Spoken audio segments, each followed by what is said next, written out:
1 second. About something you said in this morning's shir about ha-arah de ha-arah. Yeah.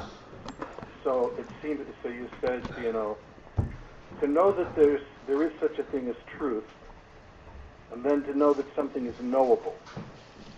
That this, I understood what you were saying is this, that to know that something is knowable. This is already one step further down. This is like the ha-arah de ha-arah. Right. I'm giving you an example. We can break this down even further, but that's the idea of ha-arah de ha-arah. Right. In order for something to be knowable, there has to be a truth. But this, that it's knowable, this is way lesser significance than there's a truth. Oh yeah, that's ha-arah de ha-arah. And then to actually know the thing, this would be even less close. Right. To the oyer. Right. So the world we live in of knowing things and thinking we're like, this is a big deal. It's really not much of a deal at all. Do again. The world we live in, know the thing. We live in the world where we're like trying to know things, not just to know that there's a knowable thing there, but to actually know it. But if you know it, you're pretty far from a mahus dover.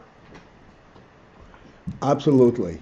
You're very far down in the food chain. Absolutely. You know how far we are? To the extent that the smart, I use the word idiot too often. So the smart Alex, to them, as far as they're concerned, nothing really exists. It's all functional. Nothing exists unless you know it. No. Unless you know it by its function. Uh-huh. Right. Okay, that's what I thought. This is what I thought was the point of it there. Yeah. All right.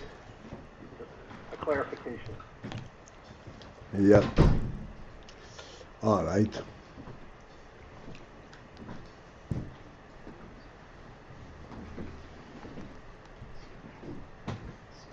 And we know it because it's true. And the common part is we know it because it's true. Well,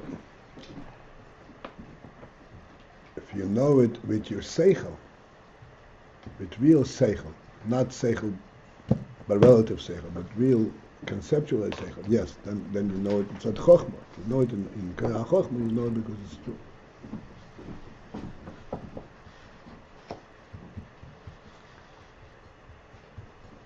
Speak about this all the time. The re'iyah, this sighting versus shmiyah.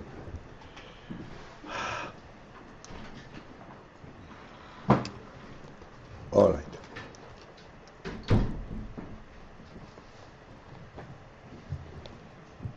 You can't really ever talk about shmiyah the same anymore, Rabbi Paltiel. Yeah. After the whole business about hearing a few weeks ago.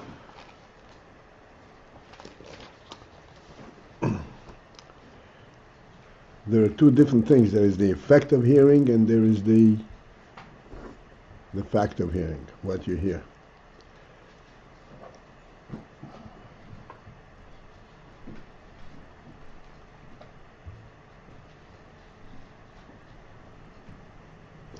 All right, we're on top of page Mem Zayin.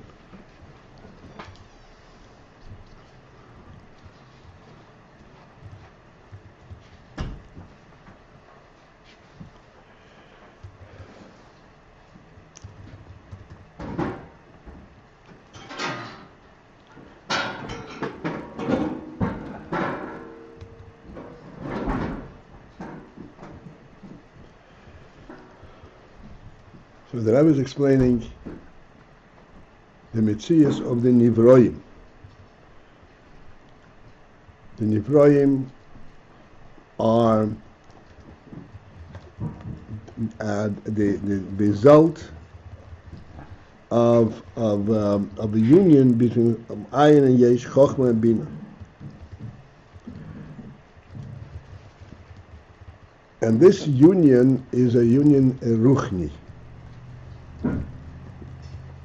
which means that there is not a transmission of real substance. Only ha-arah is being transmitted, being involved. And therefore, the resultant creature is only a ha-arah, is not a real mitzvah. Yet we say that the malachim and so forth, all the creatures do sense to be a mitzvah. That is because that is only due to the fact that they are nitvas begashmius behar goshoson. That in their sense, they are nitvas begashmius. They are contained and represented in a gashmistic way, and therefore there is a mitzvah.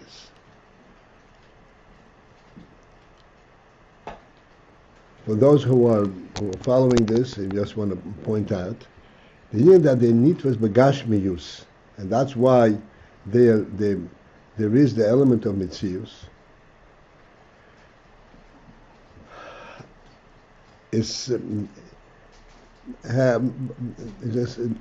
Has a very simple representation, sense, and that is that simply a koyach that is capable of moving a dover gashmi has to be a presence. Our hand is able to move a dover gashmi, and the reason it's able to move a dover gashmi is because there's a koyach hatnua in the hand. This koyach hatnua is a ruchnisike koyach. We can't move it over Gashmi because we're looking at it. We can't move it over Gashmi because we want it to move. The will that the Gover Gashmi should move, the Koyach of Rotzen, is infinitely superior than the Koyach of Hatnuah. And yet the Koyach Hatnuah is able to move it over Gashmi. And the Rotzen cannot move it over Gashmi. No matter how powerful your rotzen is. Your seichel cannot move it over Gashmi. No matter how convincing your argument is that this over Gashmi should be over there. The hand can move it. Why is that? Because the koyach hatnuah in the hand is nitvas v'gashmis. It has a means to relate to the gashmius of the hand. And the hand senses this koyach, and this is why it's able to further act the gashmus.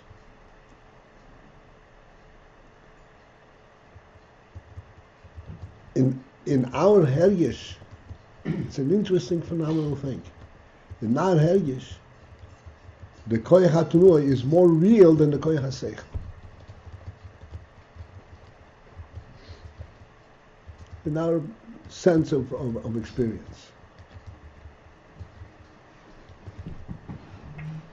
The truth is that Koyach HaSeichel is infinitely superior to the Koyach HaTnuah.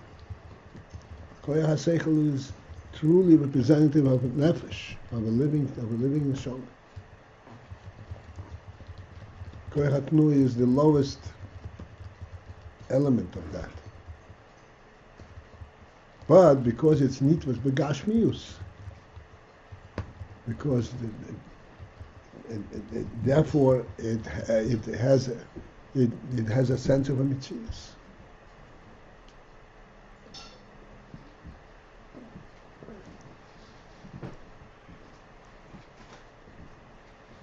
If we meet a person who is, God forbid, missing an arm, we immediately sense, hey, this man is an invalid. But if he is missing seichel, we say he's a stupid man. Nothing terrible. You follow what I'm saying?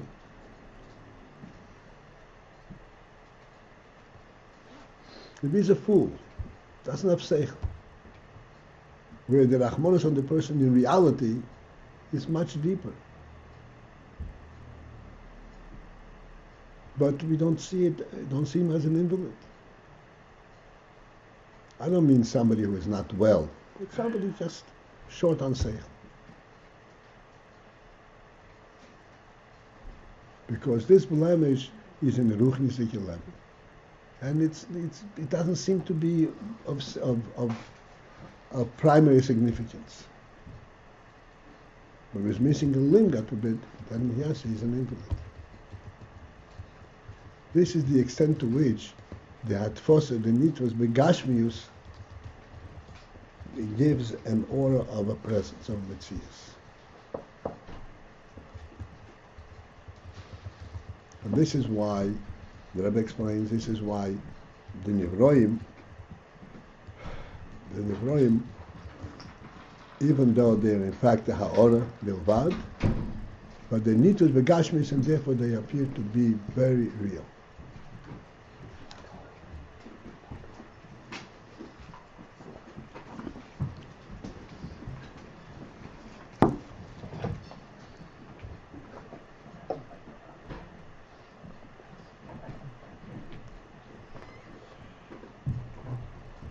Okay. Now,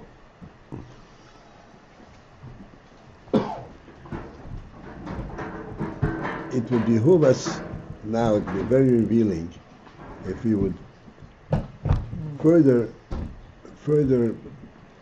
dig into these concepts over here.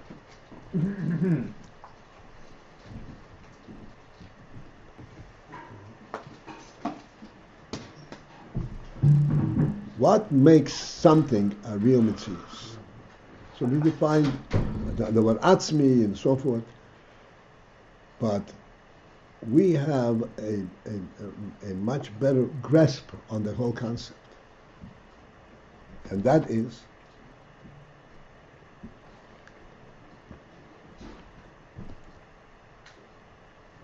again the principle that everything is a derivative. Everything is drawn from the fact that there is a motzu rishon mamtzi kol nimtzo. Amit is himotzi nimtzo kol nimtzo. The only real presence is this motzu rishon.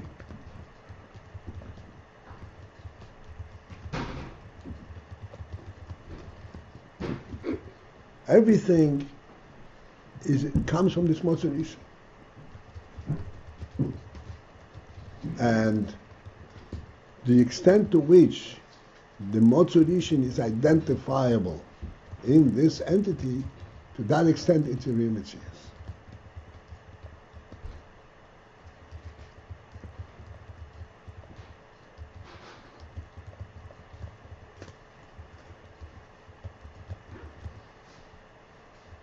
This is what we are saying lately, all the time, but then now it comes to a clarity. We spoke about this morning. The animal is only nitvos begashmius. It's not a real Metzias. The animal, we are permitted to take an animal and shecht it and eat it. It's a living entity.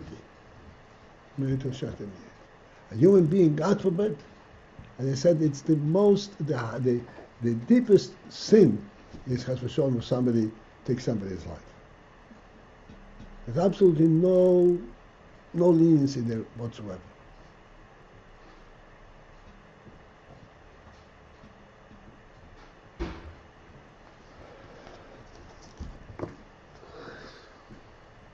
What's the point? The animal is a presence, it's a living presence. But what does the animal represent? And we always say the animal represents a presence in the world. That's what the animal, the extent of its experience, the extent of its activity is all within the context of the world.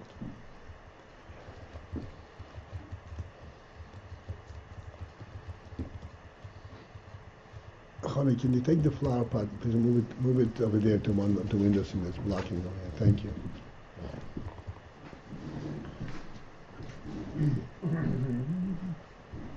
The human being, oh, that's a real presence. Why? Because what does human being stand for? What does he represent with his presence? He represents the Motzei Rishon. He's here for a purpose.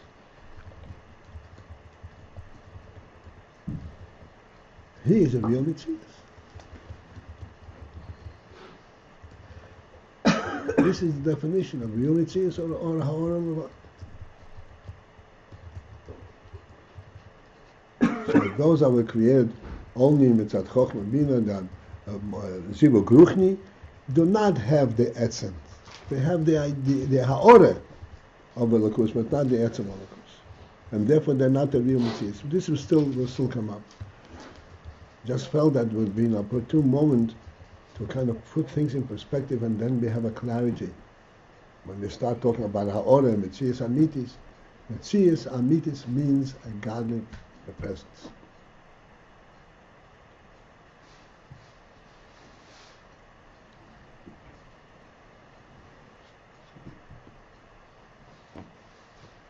We had the motion before, that the rooster crows because the Malach Gabriel wakes the neshamas up, l'mayla in Gan Eden. And the rooster crows, why? To wake up Eden to Avodas Hashem. If the rooster crows because something is stuck in his throat and he crows, it's totally insignificant. Doesn't have an essence, an element of truth.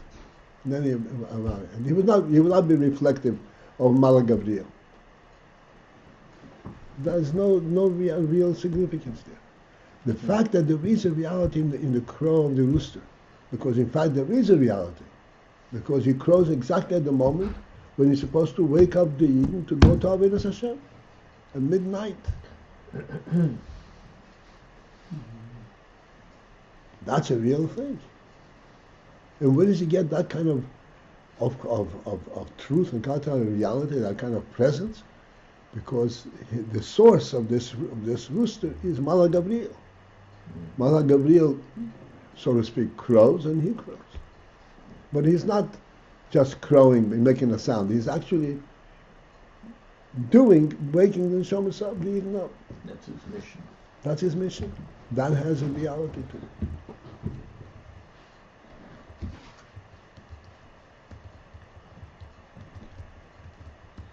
You're an artist. If you produce a beautiful piece of art, but it has no message, just nice decoration, it's missing reality. The message is what makes it real. There's another artist, he's smiling. Unfortunately, modern art is like a rejection of that. Where were you? It's empty and stupid and. I'm glad, Shmuel, that we agree finally.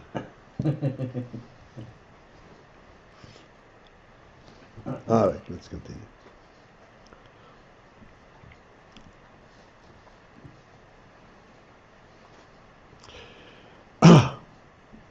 Okay, at the end of the top line on Mem Zayin. V'chein, likewise, gam ha-seichel v'ha-hasogo shalahem. Because we originally pointed out, how can you say that these creatures, the Malachim, are not real Mitzias, but they have seichel hasogo? And we explained that seichel is based on the reality of the nefesh. So he says that we pointed out that it's not a Mitzias Amitis, and similarly has seichel v'hasoga shalahem, their seichel hasoga harei zeh ha-arah levad is merely a ha-arah. It is not, it does not contain the reality itself.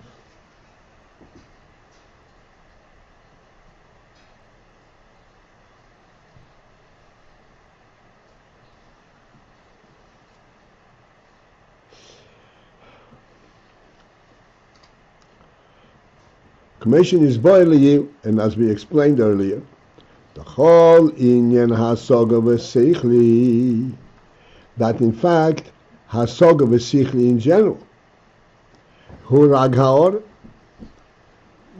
any understanding, comprehension per se is only a ha-arah.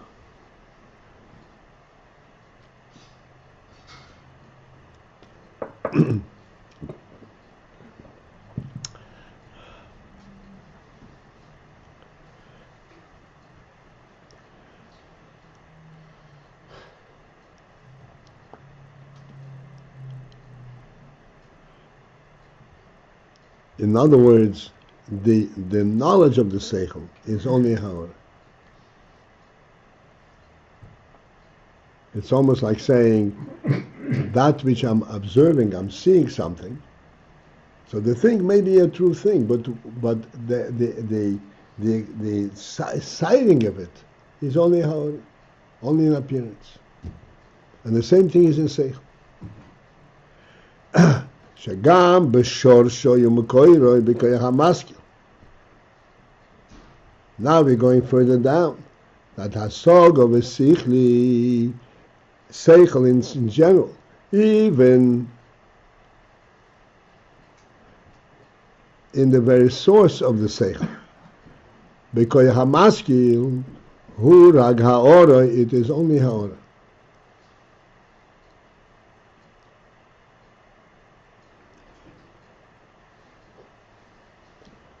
We said that chokhmah, the definition of chokhmah, what is perceived in chokhmah, is that there is such a thing as a truth, but you don't have the essence of the truth. The very fact that there is such a thing as truth, that is the most profound level of seichel.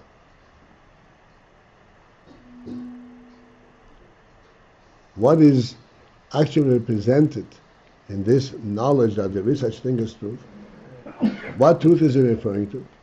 In the fact that there is a motzurisha. Mamtzi kolni amit is imotzi. That comprehension, that is chokhmah. But it's only comprehension, but it's not, doesn't have the essence of that truth.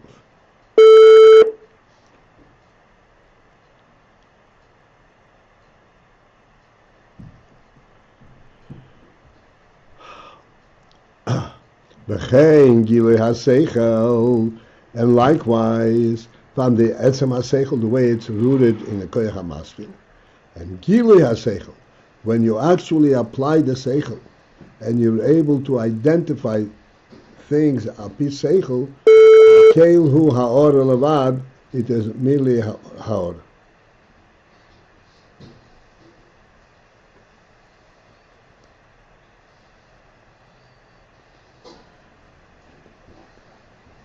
Again, I don't want to bypass, but just give a little bit of a handle. But the Gilui HaSeichel, that which you comprehend and you see in Seichel Golui, is only ha-arah. Because Seichel applies to that which is knowable. Which means not the essence of the thing, but its presentation. What's knowable about something? That which is presented, not its actual presence. Therefore, it is only ha-arah levad.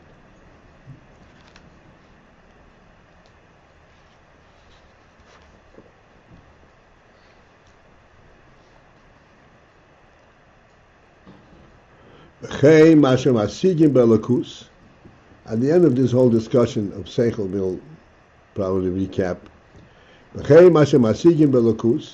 Similarly, but they are masik, what all the creatures, including the malachim, are capable of hasoga masik and elokus.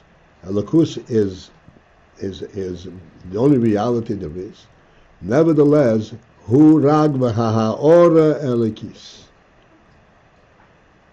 Levat. There hasoga elikis. What? What is it right? It's only in the ha-arah elikis when it has the senka. What this? Yeah. It's called senka. Okay. as of 50 years ago. I'm sorry. Gotcha.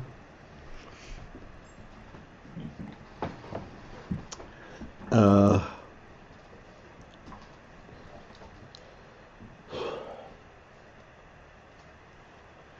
so that which is masing in the Lakus is only ha-arah lekis levad. It is only ha-arah, a godly ha-arah. The atzmus, because atzmus haloi leis machshava tfisa. Atzmus, as the Zohar says, leis machshava tfisa. No thought can grasp any idea of what atzmus is. Ve'ein oishaya b'zeh seichel v'hasog. And the whole principle of seichel, of hasoga, of comprehending, of any kind of inkling of what atzmos or lukus is, that is not possible in a shaykh.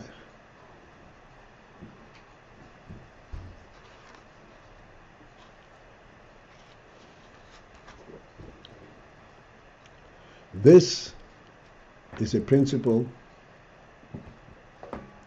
which he says it's not shaykh in hasoga, but it's a phenomenon, but it's a principle to understand why the not shaykh in this hasoga. Not for the haskalah purposes, not for the academic purposes, but personally to a sense what's reality, because we live in such a false world that we lose sight of what's reality. In atzmus or lukus, ein shayach b'zeh hasoga. Hasoga is not shayach, not that you cannot be masih because it's too deep. The whole hasoga is not shayach; it is not applicable there.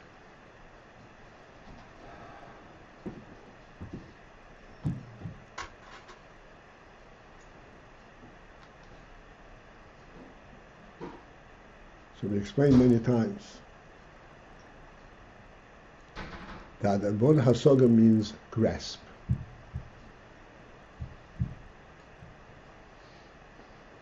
And grasp, the concept of grasp could be in seichel, could be in sight, any kind of grasp requires a means by which you grasp it. Like we say, if you want to grasp onto the table, you cannot grasp on the table where you cannot put your hand around it. You know, in America there is lately an expression, very common expression. They say, it's just last few years, wrap my mind around it.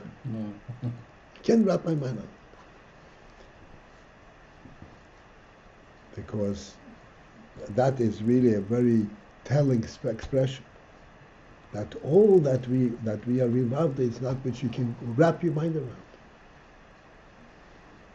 A truth, the truth of life, you can't wrap your mind around it. That doesn't pertain to me. In order to be masig, there has to be some kind of beginning.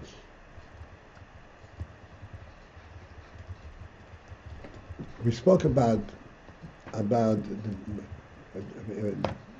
came to talk. We talk about Abraham versus Lahavil, Aristotle. So some people ask, Aristotle was doing research. I think he was. Aristotle doing research, finding where does the world come from. Abraham was doing research. Where does the world come from? So I said, Abraham, this is stupid. Abraham never asked that question.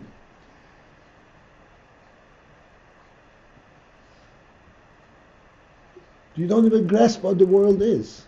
There's no beginning. You came to the world after it existed. How are you going to ask this question? You're going to speculate. Abraham was not a speculator. Abraham had no time for this, Mr. Guys. Abraham's question was, you remember what I said to you? No. Abraham's question was, what am I doing here? What's my purpose here? Yes, here I am, and there's you, Yeah. and we are interacting. What's the meaning of that? Okay, yeah. What's the meaning of that interaction? Right, okay, so he started where Aristotle ended. But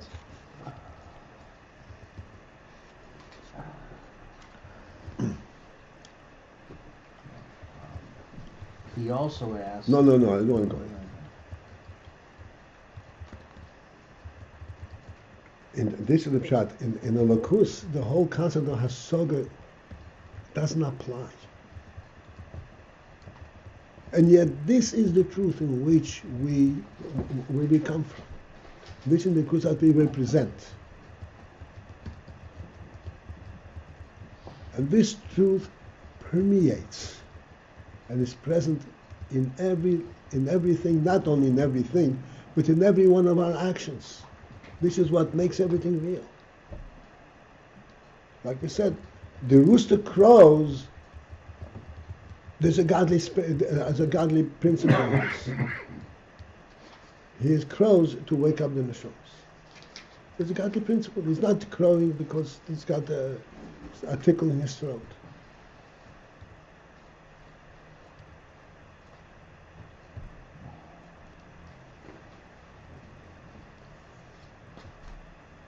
They mentioned many times, been learning about it now in the parsha of the week. Because we don't know what about before the Mitzrayim. The Mitzrayim forced the labor of Eden. Beforach. So beforach means a melocha that's mefarach is a guf that breaks up, breaks in the guf and breaks in the neshama. And what is the mashal for that? Breaks in the neshama. Beforach. Work is work. Says no. Work that has no conclusion, has no purpose. That's what mefarach is a guf and neshama. And the mashal for this is dig this ditch deep enough to put a tree in. The ditch. Okay, now put all the earth back. That's mefarach. This is there's no reality. I always point out, what bothered Ayin if he dug a ditch and covered it up? Does he care for the benefit of the Egyptian, that the Egyptian didn't plant a tree? He didn't care. You don't have a ditch, you could have planted a tree and you would have had a benefit from it. And you didn't. So that is something which troubles the Yidden, the slave laborer. You would rather the Egyptian has no benefit of anything. It's not for Egyptian. This is mefarach as aguf and nefesh. You labor and there is no significance in that labor. That is mefarach. That's impossible.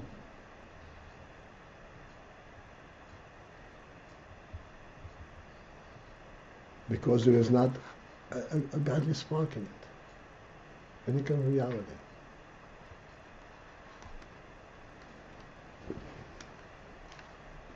Okay.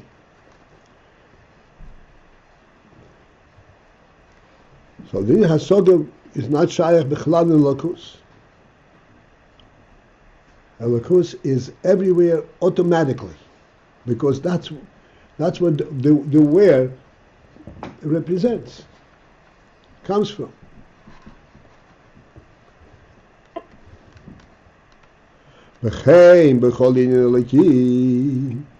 Similarly, b'chol inyan eliki, and any godly inyan principle, in the be'etzem ha'inyan, in the essence of the inyan, ein shayach hasog. In the essence, inyan not shayach hasog. Hasog is not applicable. You cannot penetrate it. You cannot have a grasp in it. Kiyim ha-arah levad. You can have a hasoga only the ha-arah. The ha-arah means in the effect, what we call in the functional level. But an etzem inyan is not shaykh ha-arah, not shaykh hasoga.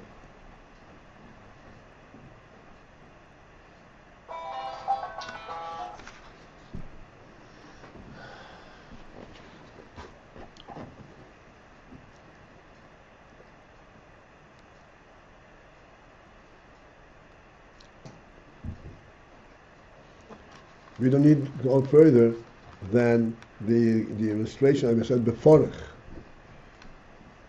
It's mefarach is aguf nefesh, and you are broken way beyond the exhaustion of the labor, and you can't even begin to explain what's in it. Like I explain all the time, what devastates, what hurts a person more? An insult, an embarrassment, or a patch? You get hit. What hurts a person?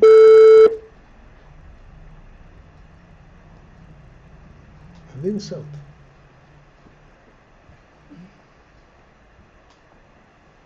What's in an insult? Insult is what takes away from him the godly respect. Are you a real presence? A patch doesn't take away his reality. Got hurt. This takes away the sense of reality. Are you for real? Are you a human being? That hurts. And hurts very deeply. And we do not have a means to, we understand the ha-arah of it, the function of it, but a means to understand the essence of this.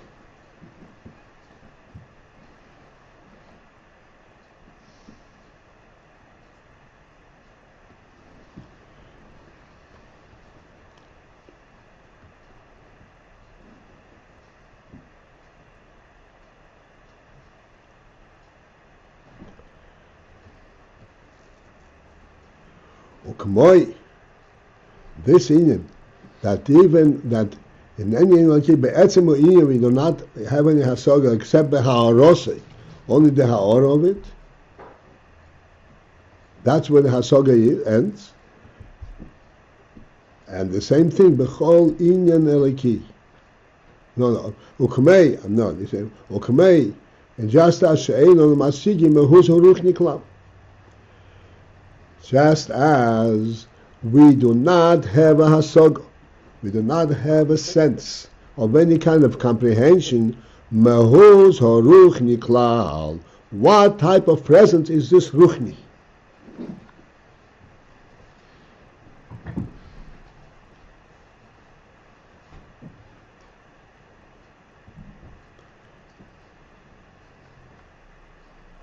We said before, we have a koyach in the hand. The koyach in the hand is a koyach hanefesh, and it's a koyach ruchni. The fact that the hand has muscle and nerves and all kinds of different things, this is only the means by which the koyach is mislabish in the hand. But the actual koyach itself, we have no means of comprehending. Because seichel has no access to it. Seichel has no access to it. Has no access to it.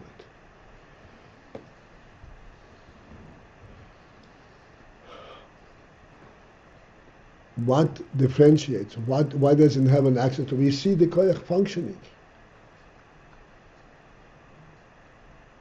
Why doesn't it have an access? What's the difference between the function and the koyach itself? In ruchni we have no hasaga. Because an inyan ruchni is not composed of elements.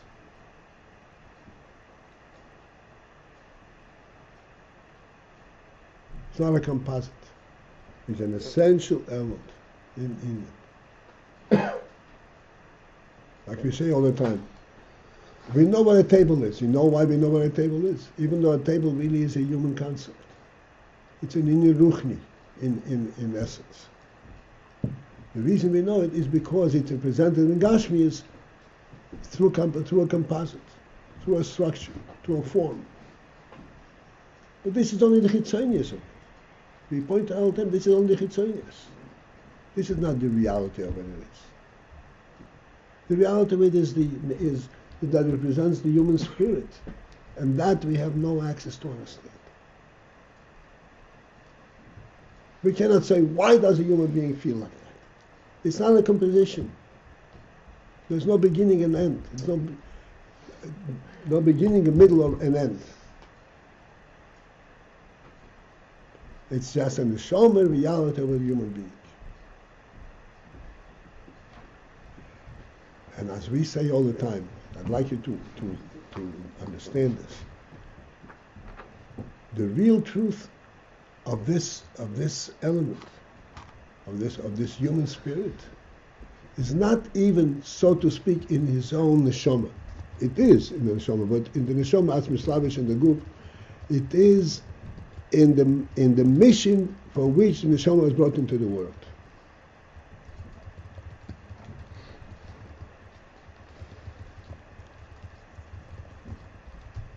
In other words, a human being consists essentially of three things: of a neshama, a goof, and the godly command that he should be a human being. That joins the neshama together with the goof.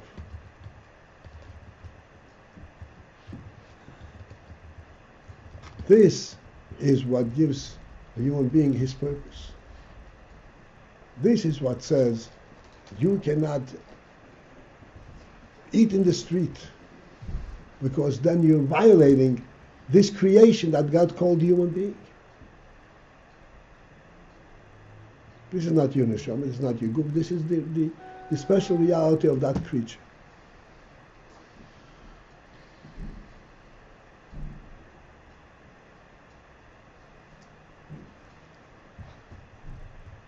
This is literally a godly creature, we have no understanding of it.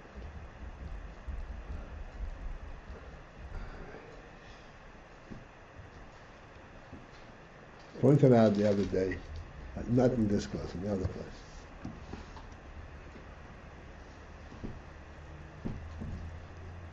In today's day and age, when somebody feels guilty about something, he immediately goes to the shrink. And he tells him, I did such and such, I feel guilty. And what does the shrink do? He tells him, guilt is an old-fashioned feeling. Forget it, there's no reality to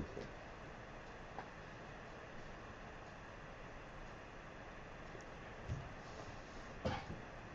5 days later, he comes back to him and tells him the same story again. Because the big professor, this psychologist, he doesn't begin to understand what guilt is. He doesn't understand that this is a neshama, this is a human element. No matter how much he hasn't begun it, because he doesn't believe in the principle of truth. He doesn't know that there is a first being that makes everything be. Everything has to be as a result of some kind of a composite, some kind of experience. He doesn't understand what guilt is, and therefore he can only do away with it.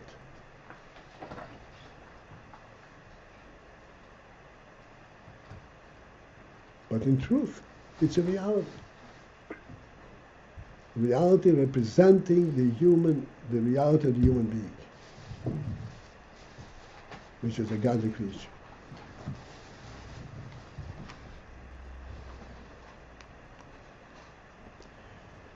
All this showing the so to speak, the superficiality and the ha-arah element of seichel. To penetrate into reality is no way.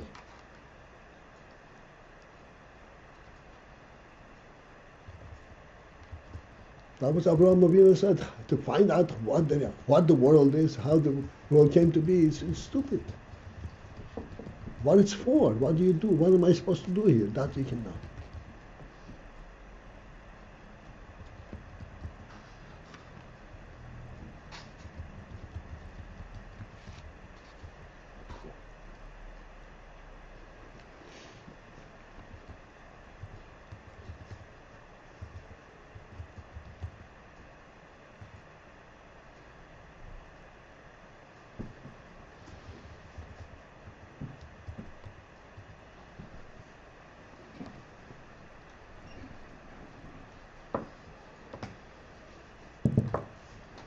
Okay.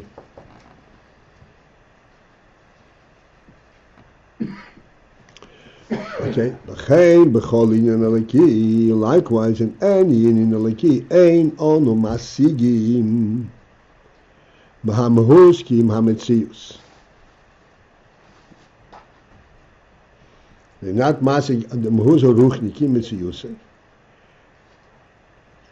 The mahus, what makes the mahus or ruchni? That's what metzius means how it manifests itself. That we be a masik. Now, once we see that there is that presence, but what makes it be, we don't understand.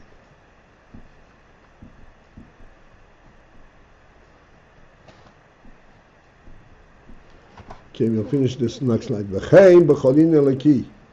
Likewise, in any in eleki, ein olam masigim hamahus. In an in eleki, we have no hasoga in the mahus. In its essential presence. What makes it be? Ki'im hametzius. That we have the ability to identify and see there is a lakus in the world. There is a truth in the world. That we can see.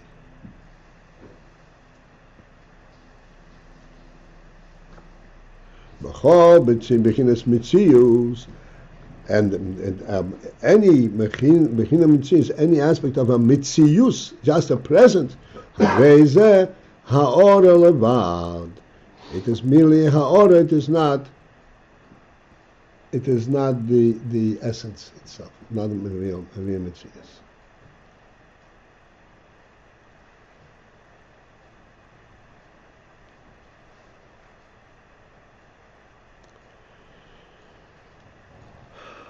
All right. I see people are a little bit. You're okay and they're tired? No? Yeah?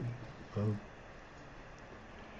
All right, so we'll interrupt over here, but I think we have very important principles. All right, so this will be it for this evening. It's a kind of a bridge Thursday class, but the stuck in the Kalkan Mashiach.